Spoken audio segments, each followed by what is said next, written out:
ప్రపంచాన్ని మార్చే శక్తివంతమైన ఆయుధం చదువు అన్నాడు నెల్సన్ మండేలా.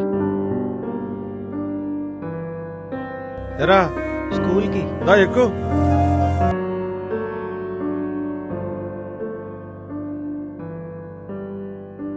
చెప్తే వినవు కదరా, అయినా మనకెందుకురా ఈ చదువులు? ఒరే నాన్న, అయినా ఈ చదువులన్నీ డబ్బున్నోళ్ళకేరా, మనలాంటి వాళ్ళకి కాదు. మనలాంటి వాళ్ళు చదవాలంటే ఎవరైనా మహానాయకుడు రావాలి. ఎవరా మహానాయకుడు? నాకు చదువుకోవాలనుంది. నేను పేదరికంలో పుట్టడం నా తప్ప?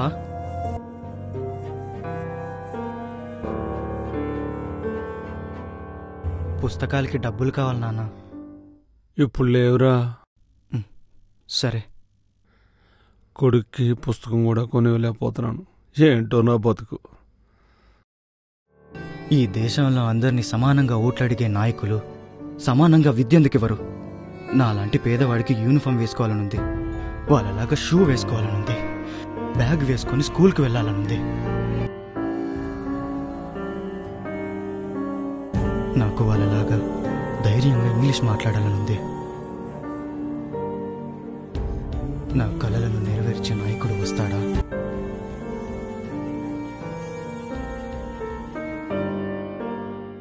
నా పేరు సాయి. ఇదే నా స్కూల్. చూస్తున్నారుగా, పడిపోయే గోడలు, మురుకు పట్టిన బాత్రూంలు, కనీస అవసరాలు లేని క్లాస్ రూమ్లు. నాకు ఇంగ్లీష్ నేర్చుకోవాలనుంది. దేశం అభివృద్ధి చెందాలంటే విద్యావేత్తలు కావాలంటారు, కానీ విద్యా వ్యవస్థ గురించి మాత్రం ఆలోచించరు. ఇంగ్లీష్ మీడియం చదువులన్నీ డబ్బున్న వాళ్ళకైనా, కాన్వెంట్కి వెళ్ళేది డబ్బున్న వాళ్ళైనా, నాలాంటి పేదవాళ్ళు ఇంగ్లీష్ మీడియంలో చదవకూడదా?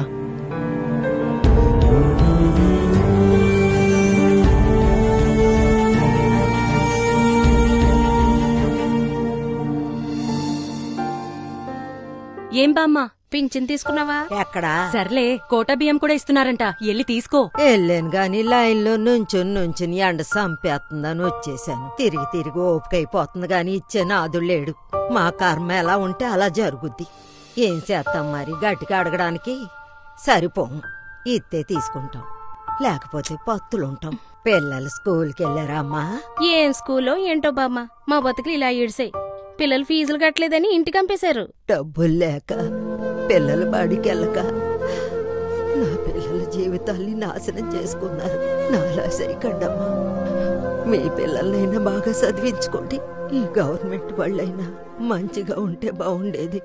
ఎంతసేపు ఈ ప్రైవేట్ స్కూల్లోలను బాగు చేయడానికే ఆలోచిస్తారు ఈ బాబుగారు. మనలాంటోళ్ళ పిల్లల గురించే ఆలోచించరు.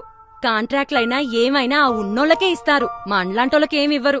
ఏ రోజుకైనా మా కన్నీళ్లు తుడిసి కట్టాలు తీర్చి మా ఇంటికొచ్చి కోట ఇచ్చే నాయకుడు వస్తాడంటావా?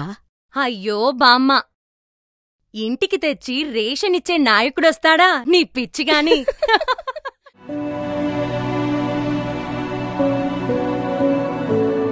స్వామి, నిన్ను కోట్లిమ్మని అడగట్లేదయ్యా. ఇలా డబ్బున్నోళ్ళకి సాయం చేసే బాబులంటోళ్ళు కాకుండా మాలాంటి పేదోళ్ళకి సాయం చేసే నాయకుడినివ్వయ్యా. బాబు పాలనలో అభివృద్ధి కోసం ఎదురు చూసి చూసి అలసిపోయిన జనంలో మార్పు ఒక్కసారిగా మొదలయ్యింది. అప్పుడే జనం మధ్యలో నుంచి మండే సూర్యుడిలా ఆవిర్భవించాడు జగనన్న.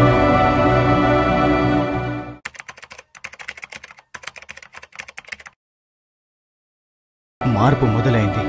నా కల నిజమైంది. చిరిగిపోయిన చొక్కా నుండి స్కూల్ యూనిఫామ్ వచ్చింది, అరిగిపోయిన చెప్పుల నుంచి షూ వచ్చింది.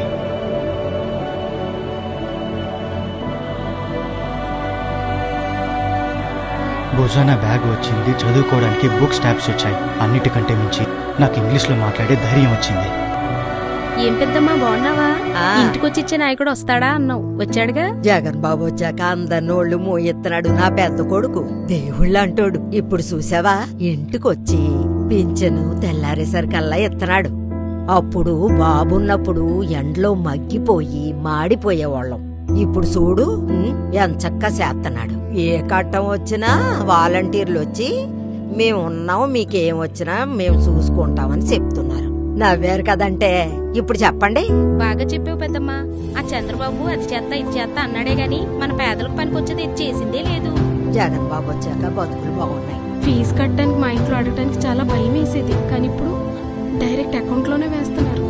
జగన్ బాబుని కళ్ళంపటి నీరు తెప్పించకండి అమ్మా. మనల్ని ఎంతగానో చూస్తున్నారు. మంచాన పడ్డ వాళ్ళకు కూడా మంచం మీదకి రేషన్ తెచ్చిస్తున్నారు. ఆయన ఏ రకంగా చూస్తున్నారో ఆ రకంగానే మనం ఆయన్ని గెలిపించుకోవాలి. మా జగనన్న స్వయాన నా 2 పిల్లల్ని సొంత మేనమాల చూస్తున్నాడు. ఆ?